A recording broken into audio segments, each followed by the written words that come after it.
Subhanallah Pak. Ada laut, airnya kelihatan nyatu. Tapi kadar garam yang di sini dibandingkan kadar garam di sini berbeda. Ikan yang di sini Pak, kalau udah nyampe kemari, dia akan balik lagi. Seolah ada dinding kaca yang membatasi. Subhanallah. Jadi ikan sini rasanya beda dengan ikan sini rasanya beda. Kadar keasinan masing-masing ini beda. Subhanallah, marajal bahraini yaltaqiyan. Dindingnya nggak nampak. Nggak kelihatan. Barzakh itu adalah dinding gaib yang sangat kuat. Tidak bisa ditembus. Tapi kapal yang jalan di atasnya bisa jalan. Subhanallah kaum muslimin. Bagi Allah itu seluruhnya cetek. Tahu cetek? Kecil. Gampang. Ringan bagi Allah subhanahu wa ta'ala. Taib. Jadi Zulkarnain diberi ilham oleh Allah bagaimana cara membuat antara dua puncak gunung. Subhanallah. Kaum muslimin. Ini gunung.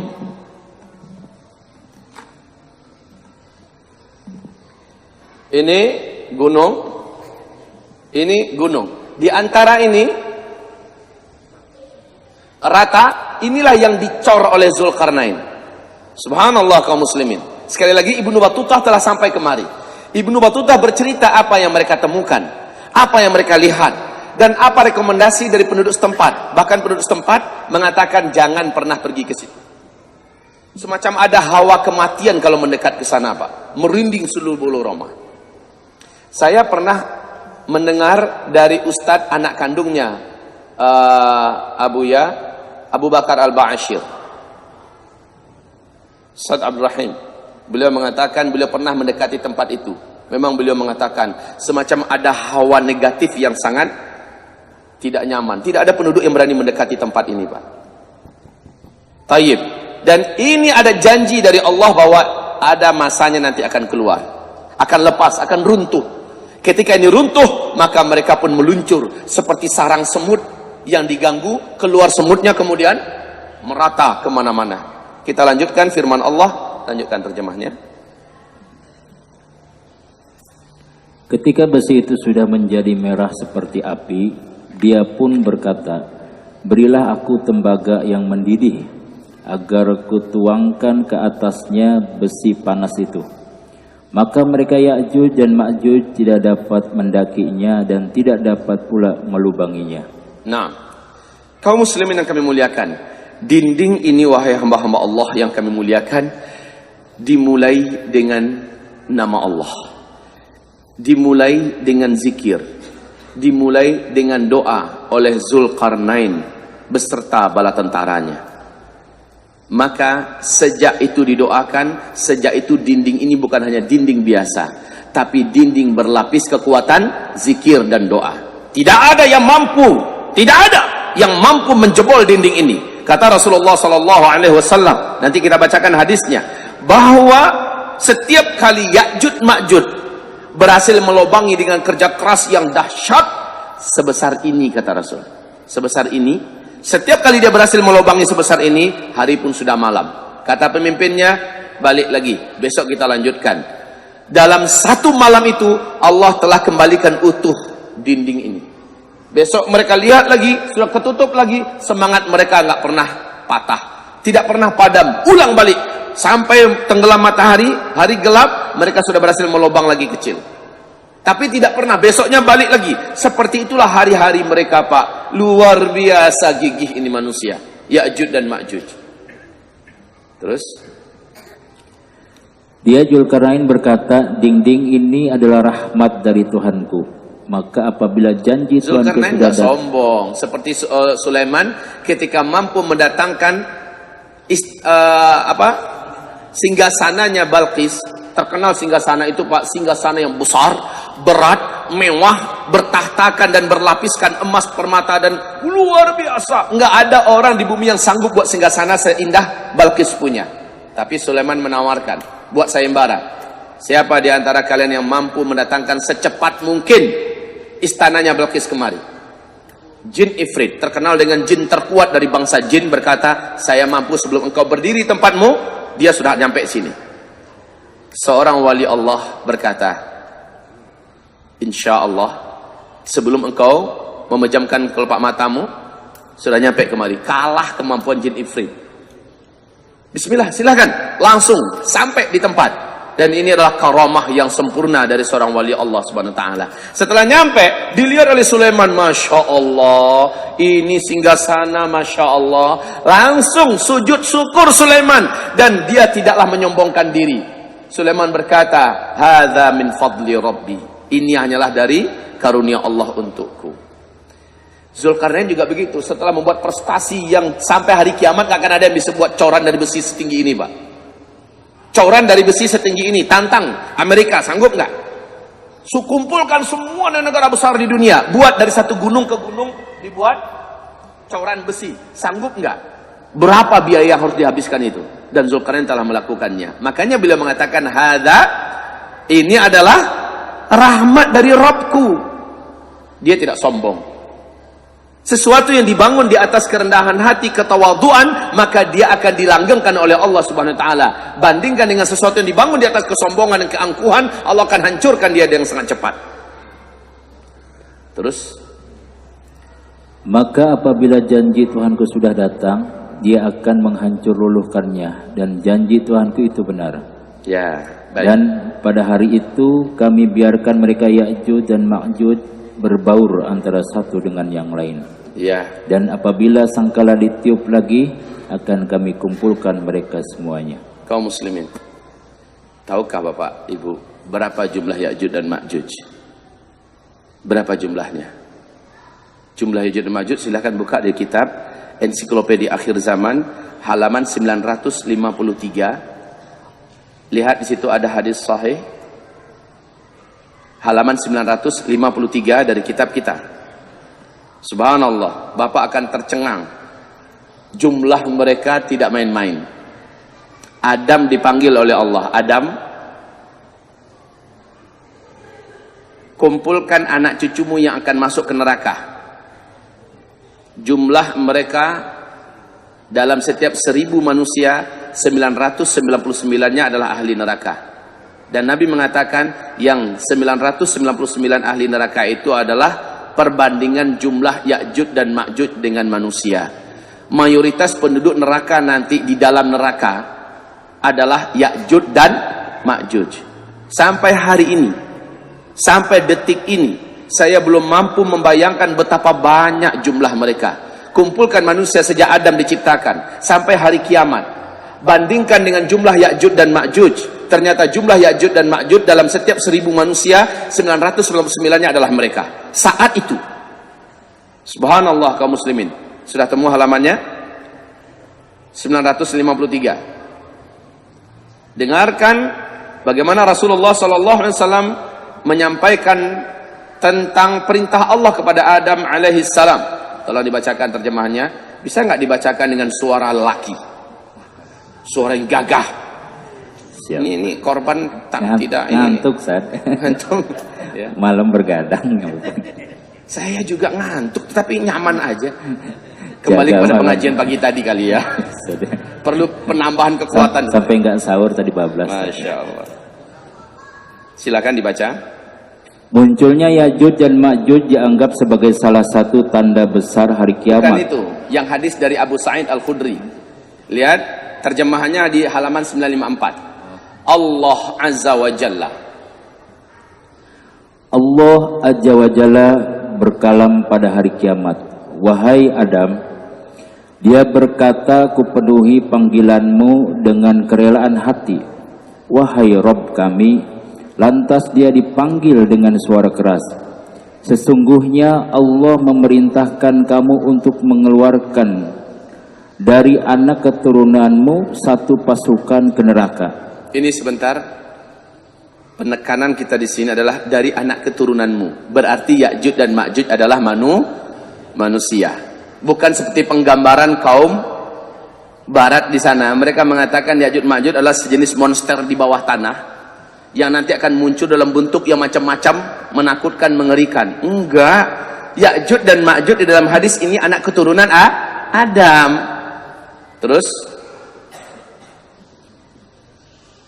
jadi bagaimana ya? Neraka ya? Insyaallah. Aduh. Sebenarnya neraka ya? Kayaknya jadi nggak semangat ini. Sesungguhnya Allah memerintahkan kamu untuk mengeluarkan dari neraka keturunanmu satu pasukan ke neraka. Adam bertanya, wahai Robku, apakah pasukan neraka itu? Allah berkalam, dari setiap 1000 orang aku menyangka dia berkalam ada 999 orang. Maka ketika itu wanita hamil menggugurkan kandungannya, anak kecil menjadi beruban, dan kamu melihat orang-orang itu mabuk padahal mereka tidak mabuk. Akan tetapi itu adalah siksa Allah yang dahsyat. Keadaan itu memberatkan banyak orang sehingga wajah mereka berubah. Nabi Shallallahu Alaihi Wasallam bersabda, antara Ya'juj dan Ma'juj 999 dan dari kalian satu. Jelas?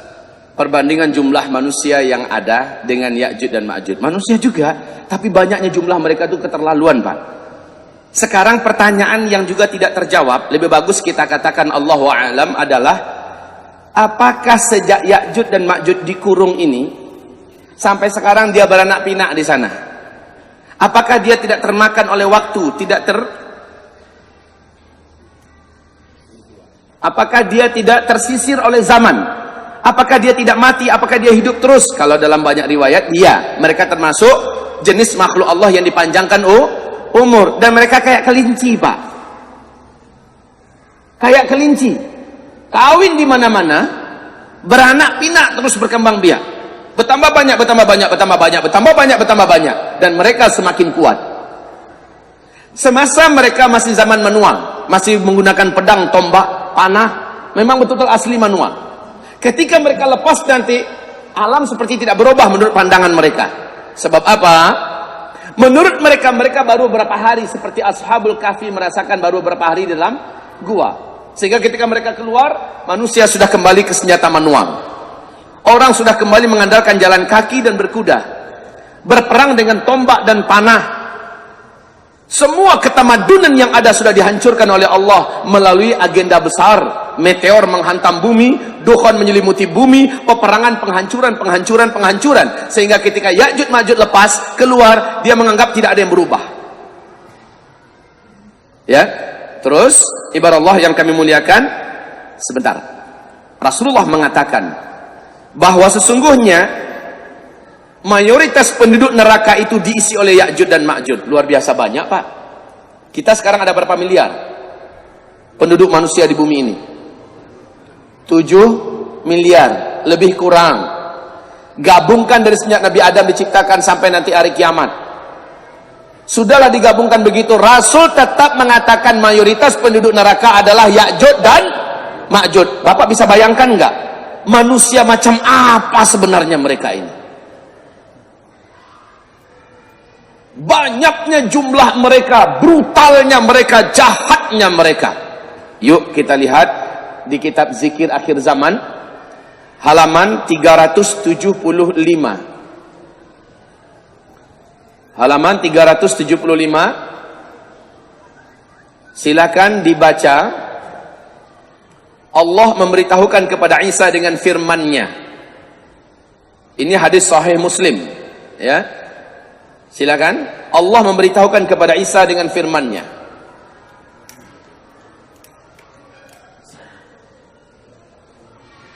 Bismillah. Allah memberitahukan kepada Isa dengan firman-Nya, tiada seorang pun yang mampu melawannya, karena itu bawalah hamba-hambaku yang baik-baik ke gunung. Lalu Allah membangkitkan, mengutus Ya'juj Ma'juj. Mereka segera datang dari seluruh tempat yang tinggi. Hai Isa, hari ini tidak ada satupun manusia yang sanggup melawan mereka.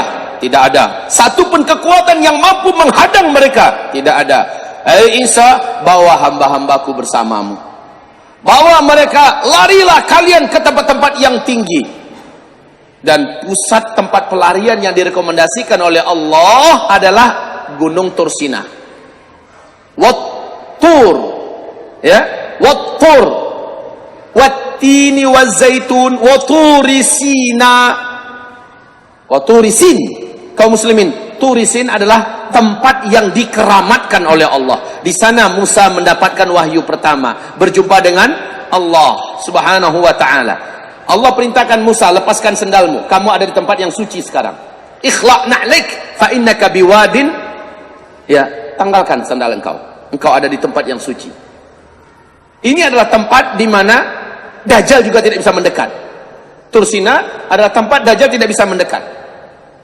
Dan Ya'juj Ma'juj, seberapa banyak mereka tidak mampu menembus garis gaib yang sudah Allah tetapkan di sekitar kaki Gunung Tursina. Saat Isa naik ke atas, sudah Ya'juj Ma'juj melihat dari bawah, mereka melihat, tapi mereka tidak mampu menjangkau. Tidak fisik mereka, tidak senjata panah mereka. Pak, Ya'juj Ma'juj ini terkenal dengan panahnya yang sampai puluhan kilo. Belum ada di bumi yang sanggup mengalahkan kekuatan panahnya Ya'juj Ma'juj. Bapak akan dengarkan hadis nanti. Rasul mengatakan, ketika Ya'juj Ma'juj telah mengalahkan seluruh penduduk dunia, ketika Ya'juj telah membantai banyak manusia di muka bumi, Ya'juj akhirnya melayangkan panah-panah mereka ke arah langit. Ya, ketika dilepaskan, tembus awan. Panah-panah mereka itu tembus ke awan, balik ke bumi dalam keadaan bergelimang darah. Lalu apa kata Ya'juj dan Ma'juj? Kita telah kalahkan penduduk seluruh bumi, seluruh penduduk bumi, dan kita telah kalahkan penduduk langit. Tidak ada hari ini yang mampu melawan kita. Subhanallah, betapa kuatnya Ya'juj Ma'juj ini, Pak. Hidung aja yang pesek, Pak. Hidungnya pesek. Ciri-ciri fisiknya lebih mirip kepada orang Mongol, lebih mirip kepada orang Tartar, lebih mirip kepada orang barbar. Lihat sifat-sifatnya nanti dijelaskan oleh Nabi SAW. Lanjutkan dulu terjemahannya. Maka kelompok yang pertama dari mereka melewati Danau Tabariyah dan meminum airnya. Aha. Ingat Danau Tabariyah di mana? Ingat. Israel ketika itu Danau Tabariyah sudah tersisa air sedikit sekali. Kan Dajjal udah mati kan? Bapak Ibu, Ya'juj Ma'juj muncul sebaik Dajjal mati. Dajjal mati, Yahudi langsung dihabisi, kemudian langsung Ya'juj Ma'juj. Jadi Pak, runutannya begini. Ketika Dajjal dibunuh oleh Nabi Isa alaihissalam, kaum muslimin bersama Nabi Isa membunuh sehabis-habisnya orang Yahudi, sehingga tidak tersisa satu orang pun manusia. Setelah itu salib dihancurkan, manusia berbondong-bondong masuk Islam. Tidak ada satu agama pun yang Islam saja. Orang yang belum masuk Islam nunda-nunda waktu, rencananya sih ada, dan mereka baru akan menyatakan Islamnya ketika matahari terbit dari barat. Tapi sudah ditutup pintu penerimaan Allah, dan pintu taubat juga sudah ditutup.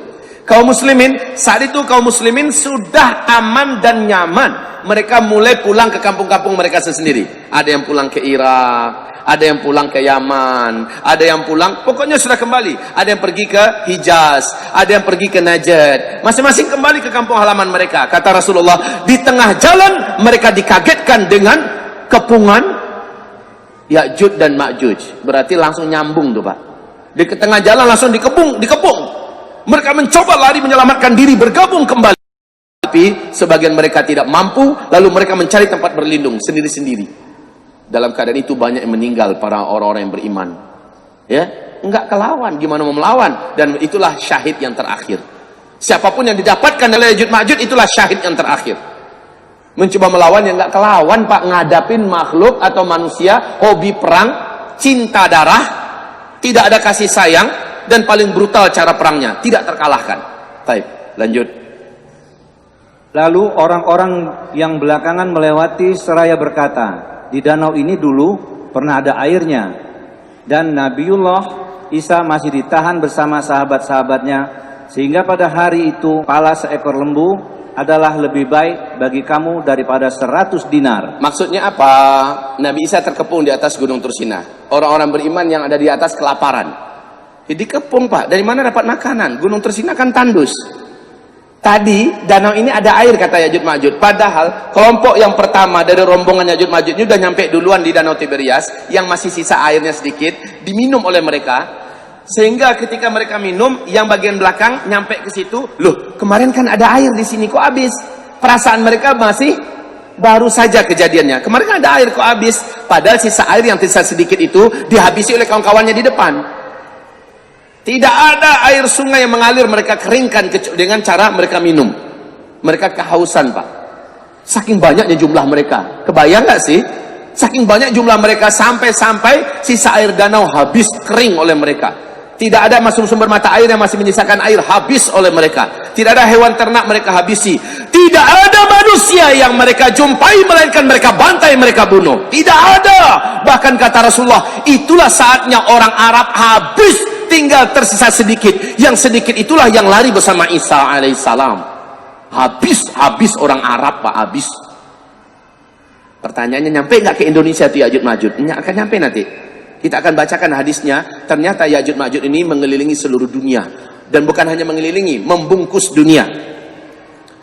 Kata Rasulullah, sejauh mata memandang, kepala mereka aja yang nampak. Lihat ke kanan, Ya'juj Ma'juj. Lihat ke kiri, Ya'juj Ma'juj. Masya Allah. Nggak kebayang, Pak. Gimana cara ngelawannya?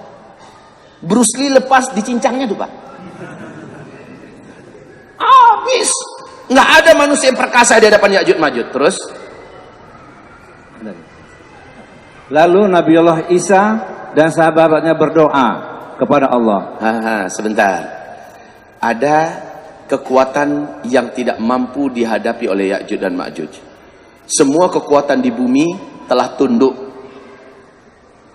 Semua kekuatan yang ada di bumi, semua penguasa telah dihancurkan oleh Ya'juj Ma'juj.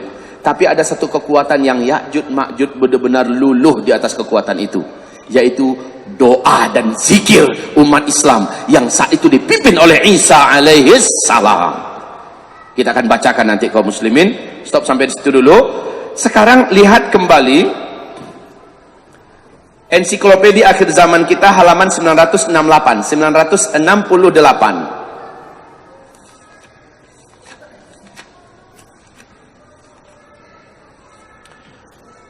Masya Allah, ini suatu penuturan yang gamblang dari Rasulullah Sallallahu Alaihi Wasallam, di mana Rasul mengatakan Ya'juj Ma'juj itu membungkus seluruh bumi. Ini hadisnya, Pak. Faya'ummunal arda. Ya'juj Ma'juj nyampe ke Indonesia. Kalau dia bertanya, nyampe nggak ke Indonesia, Pak? Lihat mana?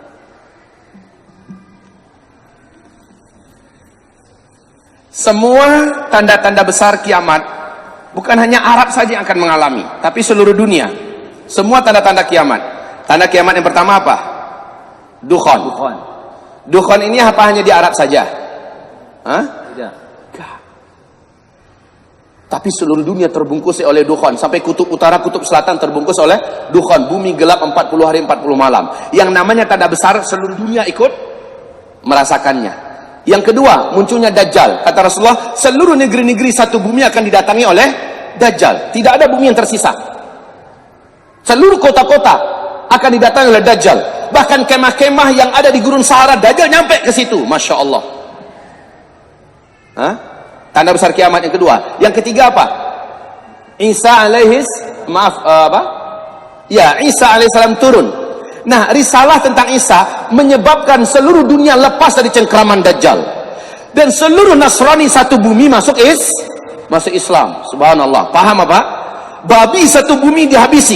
Seluruh pajak dan upeti yang diterapkan di berbagai negara dihilangkan sama sekali oleh Isa alaihissalam. Satu bumi merasakannya. Yang keempat, ketika Ya'juj Ma'juj lepas, ini hadisnya. Coba dilihat, saya berikan stabilo biru. Lalu Ya'juj Ma'juj itu ketika mereka lepas dari kurungannya, ya'ummunal arda, mereka segera membungkus bumi ini dengan jumlah mereka yang banyak. Satu bumi, Pak, berarti Ya'juj Ma'juj nyampe kemari, nyampe ke Sentul, nyampe kota Payakumbuh, sampai. Ya Allah, di dalam Al-Quran Allah menyebutkan mereka meluncur dari seluruh tempat-tempat yang tinggi. Dan ini tidak bisa ditafsirkan dengan tafsiran-tafsiran apapun kecuali secara fisik. Tafsiran zahir. Memang fisik mereka akan datang nanti dari bukit-bukit, dari gunung-gunung, mereka akan keluar. Intinya, ketika tembok itu telah diizinkan oleh Allah runtuh, seolah-olah mereka dari berbagai macam bukit turun ke bawah. Di mana mereka Allah sembunyikan? Wallahu a'lam. Sekarang ini di mana peta mereka? Wallahu a'lam. Kalau Bapak bertanya kepada saya, Ustaz, sekarang di mana mereka? Temboknya udah ketemu sekarang, Pak. Ya, di mana tadi? Dengan Armenia, ya, di antara itu, Pak. Sudah ketemu sekarang. Tapi kok manusianya nggak nampak? Tapi ketika tembok itu runtuh dan tembok itu jatuh rata dengan tanah, kata Rasulullah, tiba dari berbagai dataran tinggi mereka meluncur ke bawah. Seperti orang-orang yang memang sudah lama ingin bebas, ketika mereka bebas mereka langsung meluncur. Anehnya, bukan hanya di Azerbaijan saja, bukan hanya di Siberia saja, bukan hanya di Rusia, di Cina saja mereka meluncur. Dari Arab, dari bukit-bukit yang tinggi mereka juga meluncur. Pertanyaannya, dari mana mereka Allah hadirkan? Mereka telah digaibkan oleh Allah Subhanahu wa taala dan ketika mereka keluar, pokoknya mereka tahu mereka langsung meluncur ke daerah yang rendah. Disitulah mereka menghabisi siapapun manusia yang mereka temukan. Cuman sekali lagi, pastinya mereka meluncur juga enggak dari gunung di Indonesia, Gunung Merapi, Gunung Singgalang, kan ada gunung-gunung yang di Sumatera Barat, Gunung Kerinci. Dari itu kan mereka turun ke bawah. Di mana mereka Allah sembunyikan selama ini? Tidak terjawab. Jawaban yang paling pantas adalah la adri wallahu a'lam. Aku tak tahu, Allah yang lebih tahu. Pokoknya di ayat jelas sekali Allah berfirman tadi, mereka meluncur dari seluruh tempat-tempat yang tinggi. Wahum min kulli hadabin yansilun. Surat Al-Anbiya ayat 96. Wahum min kulli hadabin yansilun. Mereka dari seluruh tempat-tempat yang tinggi berlari ke bawah dan menyelimuti 2 bungkus bukit itu. Kayak nggak habis-habis, Pak. Terus mereka keluar. Dari mana sih mereka sebelumnya? Khalas, jangan ditanya lagi. Terus kaum muslimin yang kami muliakan, lanjutkan. Ya. Oh enggak, di kitab tebal, di kitab ensiklopedia akhir zaman. Coba baca, Ya'jud dan Ma'jud akan dibukakan pintu. Ya'jud dan Ma'jud akan dibukakan pintu, lantas mereka keluar sebagaimana kalam Allah Ta'ala. Dan dari tiap-tiap tempat yang tinggi, mereka turun dengan cepat. Mereka turun dengan cepat. Dari tempat-tempat yang tinggi mereka turun dengan cepat. Syekh Imran Hussein, beliau mengatakan, maksudnya nanti adalah dengan teknologi tinggi. Dengan pesawat-pesawat yang sangat banyak mereka meluncur. Enggak, kaum muslimin. Makanya dengan tanpa mengurangi rasa hormat kita kepada Syekh Imran Hussein sebagai guru yang paling senior tentang masalah bedah akhir zaman, beliau sangat berani mentakwil-takwilkan ayat dan hadis kepada makna seperti Dajjal itu bukan sosok tetapi dia adalah sistem. Kan begitu kan? Matahari terbit dari sebelah barat itu maksudnya bukan fisik matahari ini, tetapi yang dimaksud adalah Islam bangkit nanti dari Eropa dan Amerika. Begitu beliau mentakwil-takwilkan kaum muslimin. Padahal ada hadis yang sahih yang menyebutkan fisik matahari yang nanti akan muncul. Ada hadis yang sahih tentang menyebutkan ciri-ciri fisik Dajjal. Bagaimana dia nanti lari, bagaimana dia dibunuh oleh Isa dan sebagainya. Taib. Selanjutnya kaum muslimin, sekarang ada beberapa poin yang perlu kita perhatikan. 1. Zulkarnain membangun benteng itu dengan zikir dan doa, menjadikan benteng itu kuat. Menjadikan benteng itu kuat. Baca nanti dalam kitab sejarah Zulkarnain ini bagaimana zikir apa yang dibacakannya. Ketika dia memulai, dia pasti mulai dengan Bismillahirrahmanirrahim. Sepanjang dia mengerjakan pengerjaannya, dia langsung berzikir dan dia ajak semua orang berzikir. Bapak kalau bangun rumah, bangun masjid atau perang sekalipun, maka jangan sepi lidahnya dari zikir. Berdoalah dan berdoalah, dan dengan kekuatan itu Allah jadikan benteng tersebut terselimuti oleh benteng gaib dari Allah yang melindungi manusia dari kejahatan Ya'jud dan Ma'jud. Yang kedua, Ya'jud Ma'jud nanti akan menghancurkan benteng ini juga dengan zikir. Mereka akan menghancurkan benteng dengan zikir. Aneh nggak, Pak? Coba lihat halaman di kitab zikir akhir zaman, halaman 380. Ada hadis sahih yang hadis ini dinyatakan kesahihannya dalam silsilah al-hadis as-sahihah oleh Syekh Albani. Baca hadis nomor halaman 380.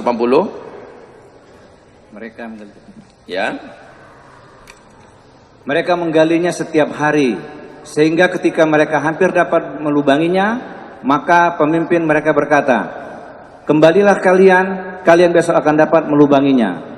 Lalu Allah ketika udah berlubang sebesar ini, kata Rasulullah, mereka sudah terpaksa harus pulang. Sebab apa? Udah gelap, udah malam. Kembalilah, besok kita ulangi. Terus Lalu Allah mengembalikannya sekokoh semula, sehingga apabila telah sampai waktunya dan Allah berkehendak melepaskan mereka di tengah-tengah manusia, maka pemimpin mereka berkata, kembalilah, besok kalian akan dapat melubanginya. Jika Allah telah menghendaki. ada kalimat insya Allah. Ketahuilah kaum muslimin, kalimat insya Allah ini kalimat keramat. Allah mengharamkan jangan sampai kamu melakukan suatu perbuatan besok tanpa mengucapkan insya. Apapun rencana yang tanpa kita katakan insya Allah, maka rencana itu tidak direstui oleh Allah Subhanahu wa taala. Apapun rencana yang kita susun, program yang kita buat, tidak menyertakan kalimat insya Allah, maka rencana itu akan dibatalkan oleh Allah Subhanahu wa taala. Jadi kalimat insya Allah adalah kalimat yang sangat kuat. Besok kata Ya'juj Ma'juj.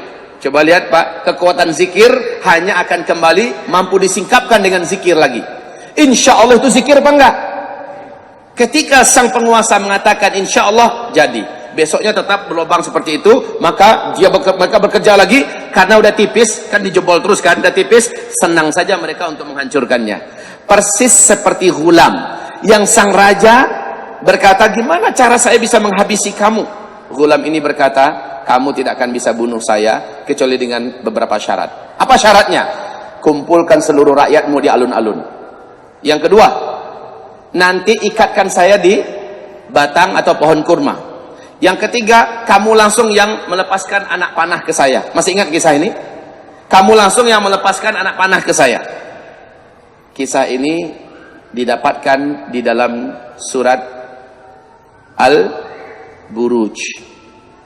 Ya, kaum muslimin, setelah itu kamu yang lepaskan panah, dan di hadapan orang banyak kamu teriakkan kalimat dengan nama Allah, Rabbnya si fulan. Kamu lepaskan panah itu. Panah itu kena saya dan saya akan terbunuh. Jika tidak, kamu tidak akan bisa membunuh saya. Lihat Pak, ketika disertai zikir, maka dia mendapatkan kekuatan. Ghulam ini berusaha dibunuh oleh sang raja, dikirim ke tengah laut, diikat seluruh tubuhnya dengan rantai besi berat, ya, kemudian sehingga tidak bisa berkutik.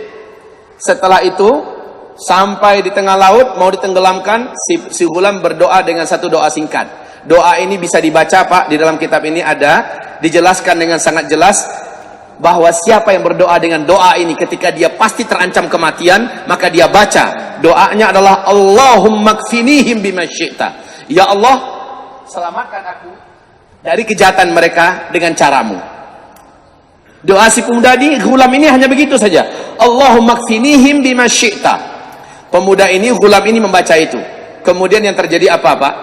Yang terjadi adalah Allah goncang perahu itu, Allah datangkan ombak besar, mereka jatuh seluruhnya. Si Ghulam, Allah selamatkan sampai dia kembali ke istana.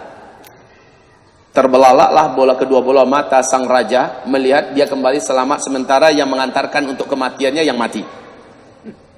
Kemudian dibagi lagi hulu-hulu balang yang jago-jago. Diikat kedua kakinya, diikat kedua tangannya, kemudian dia pun diusung menuju ke atas gunung yang tinggi untuk dijatuhkan. Sekali lagi di atas puncak gunung, si Ghulam berdoa lagi dengan doa itu. Baca kembali doanya. Awas, kita akan masuki akhir zaman. Doa ini penting Pak. Apa doanya? Mulai baca. Bukan, baca doanya yang tadi kita sudah bacakan. Doanya si Ghulam, Allahumma kfinihim bima syi'ta. Baca sama-sama. Allahumma ikfinihim bima syi'ta. Pendek, sangat singkat. Ya Allah, selamatkan aku dari kejahatan mereka dengan caramu. Terserah bagaimana caramu, selamatkan aku dari mereka. Ini udah di hadapan kematian Pak. Dia berdoa Allahumma kfinihim bima syi'ta. Dia serahkan dirinya, dia serahkan hidupnya, dia serahkan segala-galanya. Nol pada dirinya, tawakal habis kepada Allah. Saat itu pertolongan Allah turun. Ini kekuatan tawakal. Ini kekuatan tawakal. Wa may yatawakkal 'ala Allahi fahuwa hasbuh. Innallaha balighu amri. Siapa yang sudah menyerahkan kepada Allah, Allah yang akan sambut. Lalu Allah yang menyelesaikan di belakangnya. Kamu tenang, kamu sudah sampai ke pangkuan saya, kamu sudah sampai ke haribaan saya, yang lain saya yang selesaikan. Masya Allah. Musa laut merah di depan, Firaun di belakang. pedang dan tombak sudah nampak mengkilau-kilau untuk mencincang membantai mereka. Kemana nak lari? Bani Israel mulai gelisah, tapi Musa berkata, jangan khawatir, Allah tak akan meninggalkan kita. Hei Musa, ketuk dengan ujung tongkatmu laut ini, maka terbelahlah laut itu. Mereka menyeberang, Firaun menyusul, mampus mereka semuanya tenggelam. Kaum muslimin lihat, di puncak tawakal Allah berikan pertolongan. Ghulam ini juga di puncak tawakal. Ibrahim ketika dia diikat di atas unggunan kayu api yang dibakar, Ibrahim ada di atas. Puncak tawakal terjadi. Ibrahim menyerahkan segala-galanya. Datang pertolongan Allah Subhanahu wa taala. Ya nar kuni bardan wa salama. Hai api, dinginlah engkau. Selamatkan Ibrahim. Ketika api kayu bakarnya habis semua, orang-orang yakin Ibrahim bahkan debunya pun gak akan bisa ketemu, debu mayatnya.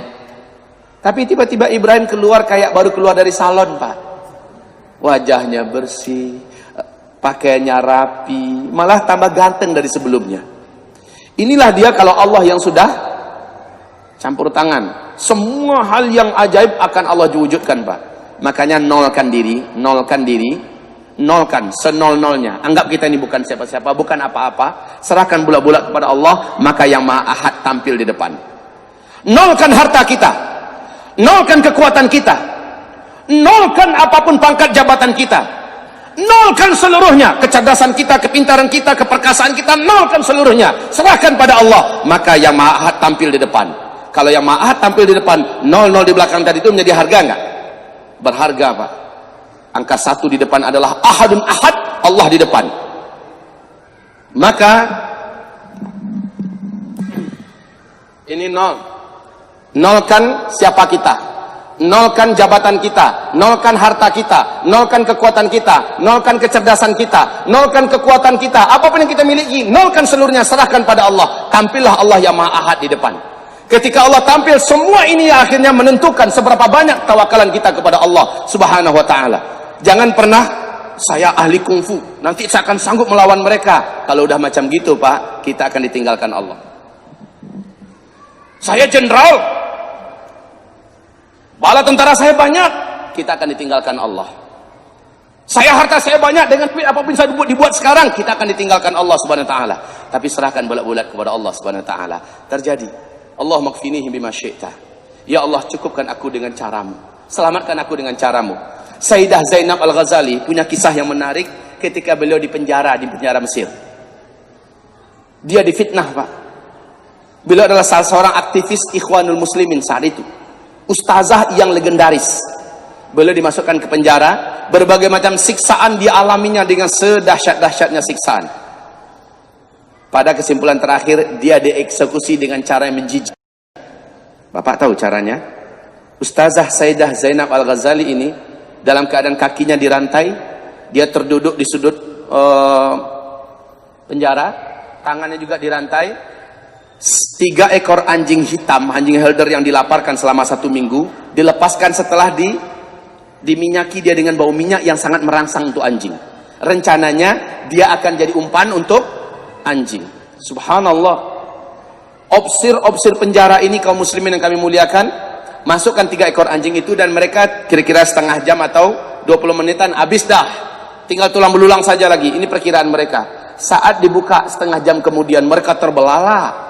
3 ekor anjing itu, 1 di samping kanan, 1 di depan, 1 di samping kiri, sambil goyang-goyangkan ekornya, kayak menjaga tuannya. Ustazah Sayyidah Zainab Al-Ghazali aman, tidak ada yang luka sedikit pun, kayak dijaga malah oleh 3 ekor anjing. Lihat bagaimana Allah Subhanahu wa taala menyelamatkan orang yang sudah menitipkan jiwa raganya kepada Allah Subhanahu wa taala. Kaum muslimin hamba-hamba Allah kami muliakan, terus bacakan. Allah berkata besok. Kembali besok kalian akan dapat melubanginya jika Allah telah menghendaki.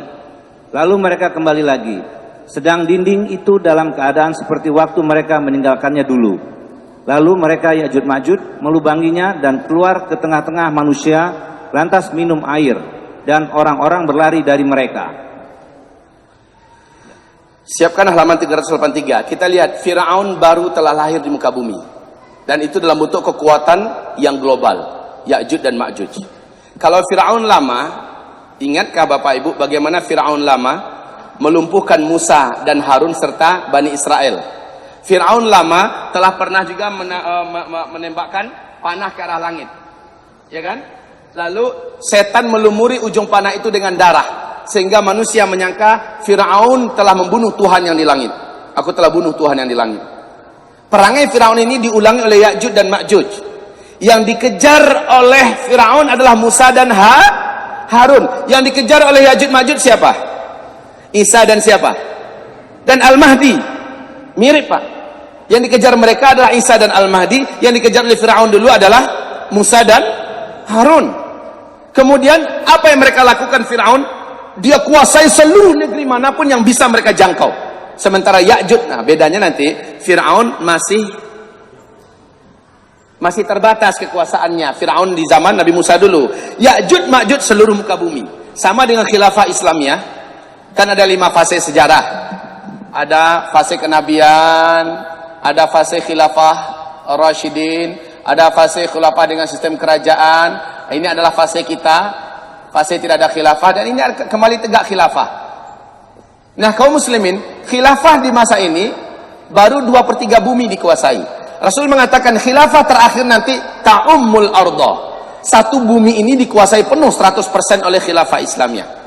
Ini perbedaan khilafah yang terakhir nanti, Pak. Khilafah yang terakhir satu bumi. Sama dengan Firaun zaman dulu, hanya wilayah-wilayah terdekat dengan kerajaannya saja yang dikuasainya, dan manusia dihinakannya. Sementara nanti Ya'juj Ma'juj sebagai Firaun akhir zaman, satu bumi ini akan dikuasainya dan penduduk langit akan diperanginya dengan cara melepaskan anak-anak panah. Taib. Selanjutnya hamba-hamba Allah yang kami muliakan, lalu dengan 3 kali doa dan zikir kaum muslimin dari atas gunung Tur, senjata terkuat dipakai saat itu. Ad-doa silahul mu'min. Doa itu adalah senjata orang yang beriman. Ketika Ya'juj Ma'juj tak mungkin dilawan, dan itu pasti. Ya'juj dan Ma'juj tak mungkin dikalahkan, itu pasti Pak. Saat itu apa yang sanggup mengalahkan mereka? Hanyalah Allah. Mereka berdoa. Isa angkat tangan. Ya Rabb, Ya Rabb, Ya Rabb. Setiap kali Isa melanturkan doa, amin, orang-orang beriman mengaminkan. Inilah kekuatan doa. Ya, orang-orang beriman mengaminkan. Dalam hadis Sahih Bukhari, salah satu kebiasaan Nabi kalau kumpul-kumpul dengan sahabat-sahabatnya, Nabiullah Sallallahu Alaihi Wasallam suruh salah seorang sahabat berdoa, yang lain mengaminkan.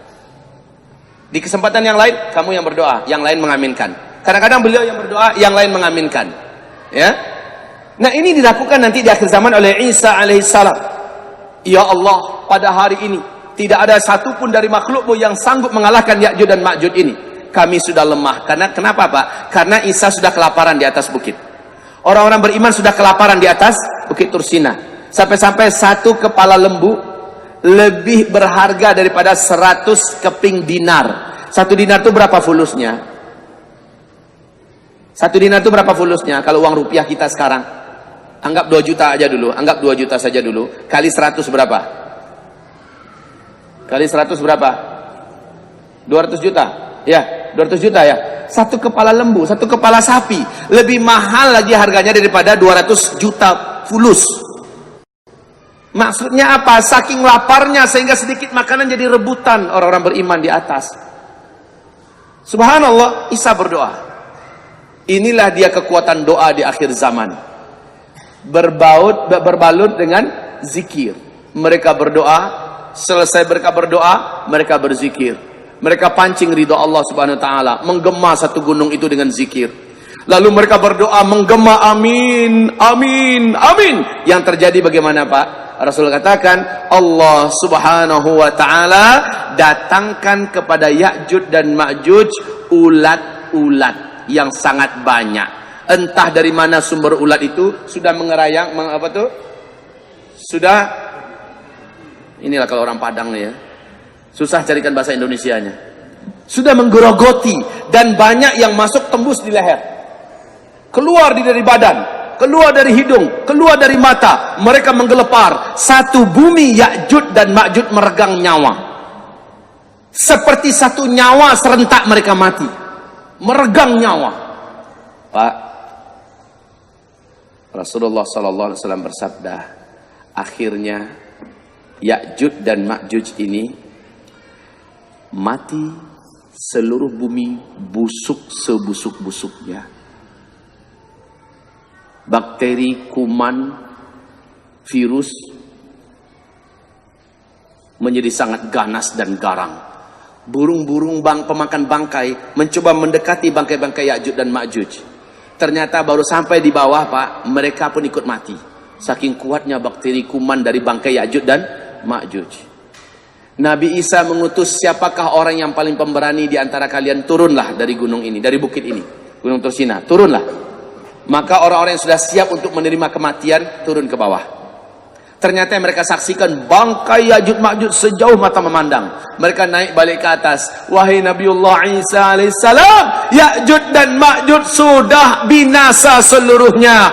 Alhamdulillah, kata penduduk-penduduk beriman yang bersama Nabi Isa di atas Gunung Tursina. Mereka bersyukur Ya'juj Ma'juj telah mati. Masalahnya tinggal masalah yang berat, Pak. Bangkai Ya'juj Ma'juj sebanyak itu gimana cara menguburkannya? Dan baunya sengit sampai ke atas puncak Gunung Tursina, kecium, Pak. Muntah-muntah, udah dalam perut nggak ada isi apa-apa, pakai muntah lagi.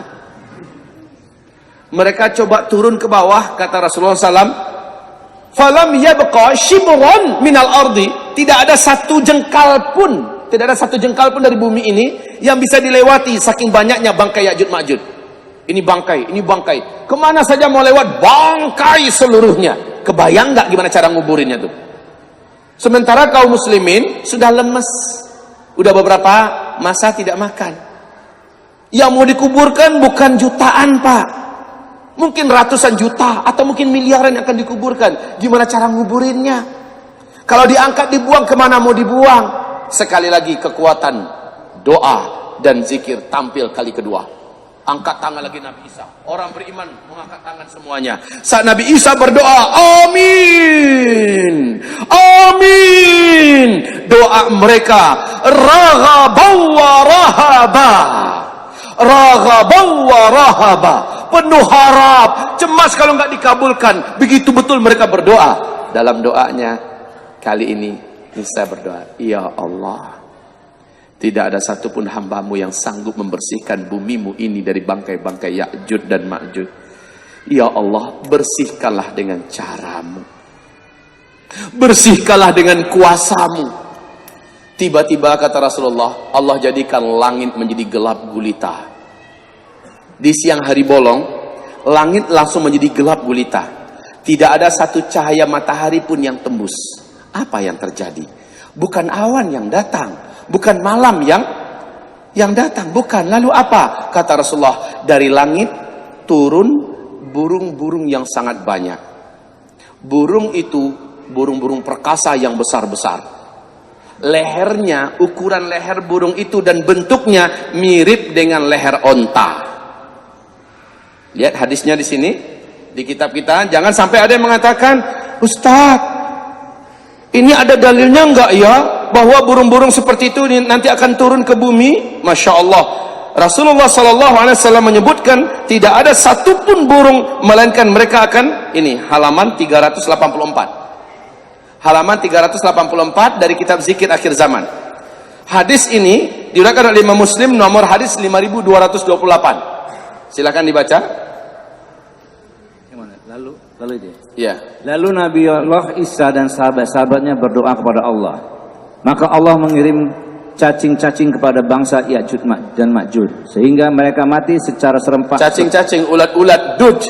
Ya, terus secara serempak seperti matinya seorang manusia saja. Serentak matinya semua. Terus Kemudian Nabi Allah Isa dan sahabat-sahabatnya turun dari gunung ke bumi. Ternyata tidak ada sejengkal pun tempat di bumi melainkan dipenuhi oleh bangkai-bangkai yang berbau busuk. Maka Nabi Isa dan sahabat-sahabatnya berdoa kepada Allah. Kemudian Allah mengirimkan burung yang lehernya seperti leher unta burung unta untuk mengambil dan menerbangkan bangkai-bangkai itu kemana saja yang dikehendaki oleh Allah. Sebentar, kaum muslimin. Bapak bisa bayangkan nggak? Langit yang terang benderang langsung gelap gulita seperti malam tengah malam. Bapak bisa bayangkan nggak banyaknya burung tersebut? Hah? Banyaknya burung tersebut seimbang nggak dengan banyaknya jumlah Ya'juj dan Ma'juj? Ya'juj Ma'juj itu bukan kutu, Pak, tapi dia orang. Lah kalau burung hanya level burung merpati yang mau ngangkat, gimana mau diangkat tuh mayat? Makanya burungnya seimbang. Burungnya gede pula turun ke bawah. Lehernya besar, leher dan bentuk lehernya mirip dengan leher on. Ini hadis Sahih Muslim loh, ya. Kemudian satu ekor burung ambil satu bangkai Ya'juj Ma'juj, dibawa terbang.